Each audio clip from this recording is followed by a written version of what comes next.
अगर मैं बोलूं कि रोज 10 मिनट अकेले वॉक करने से तुम्हारा दिमाग इतना शार्प हो जाएगा कि चीजों को तुम लंबे समय तक याद रख पाओगे, क्या समझोगे? मजाक लग रहा है? यार देखो, दो तरीके के स्टूडेंट्स होते हैं। एक जो रट्टा मारते रहते हैं लेकिन फिर भी चीज़ों को याद नहीं रख पाते, और दूसरा जो एक बार ही पढ़ते हैं और लंबे टाइम तक उन बातों को याद रख पाते हैं। अब लेकिन इसमें फ़र्क क्या है?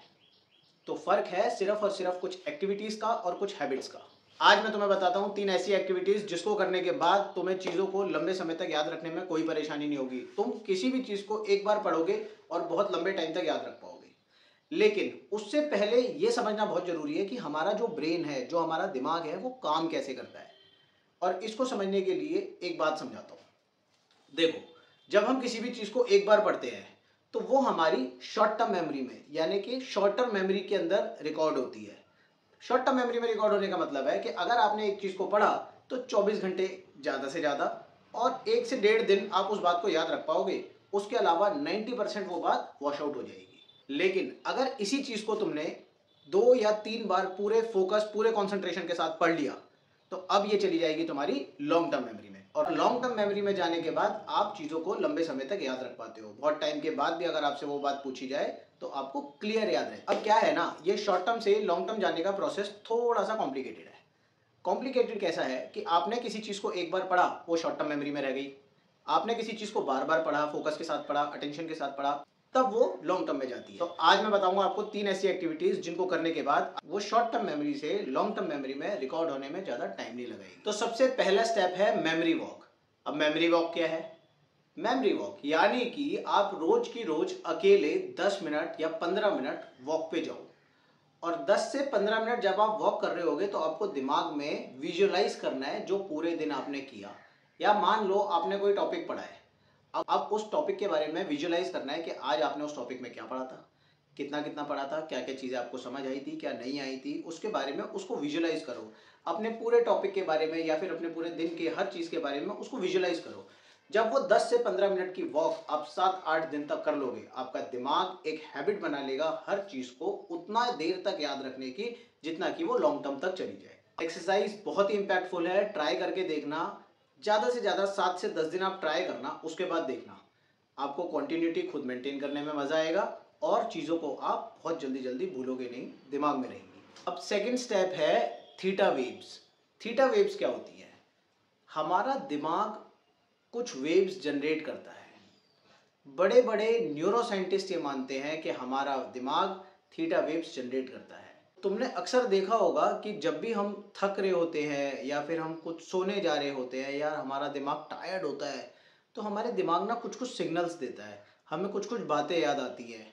तो वो सिग्नल्स क्या है? सच में वही सिग्नल्स थीटा वेव्स। इन थीटा वेव्स का डायरेक्ट कनेक्शन होता है तुम्हारी क्रिएटिविटी और तुम्हारी मेमोरी से। और तुमने अगर अपनी थीटा वेव्स को कैप्चर कर लिया तो तुम्हारी मेमोरी और क्रिएटिविटी बहुत शार्प और बहुत बेटर हो जाएगी। ये बात तुम खुद नोटिस। अब करना क्या है? तो बहुत सिंपल सा काम है। ईयरफोन लगाना, यूट्यूब पे जाना, लिखना थीटा वेव्स, एक साउंड ओपन होगा, इस साउंड को सुनना।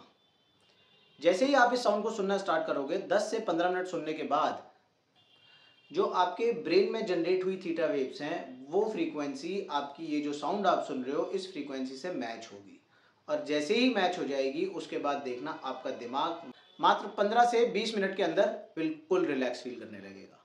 तो अब कभी भी ऐसा लगे जब आप पढ़ाई कर रहे हो या टायर्ड हो रहे हो, आपको लग रहा है कि दिमाग के अंदर कुछ जा नहीं रहा है, इन थीटा वेव्स को यूज़ करो, ईयरफोन लगा के सुनो, 15 से 20 मिनट के अंदर दिमाग रिलैक्स।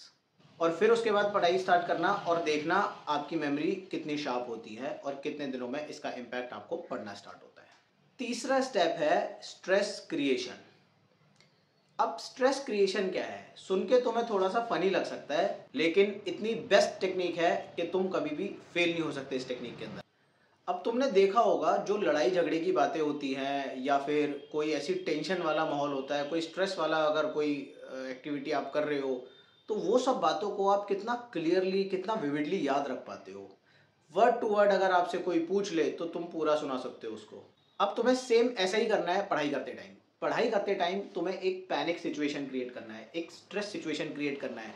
और वो कैसे करना है वो बताता हूँ। पढ़ाई करते टाइम कोई भी एक ऐसी टफ सिचुएशन उठा लो जो तुम्हें लगता है कि तुमसे सॉल्व नहीं हो पा रही है।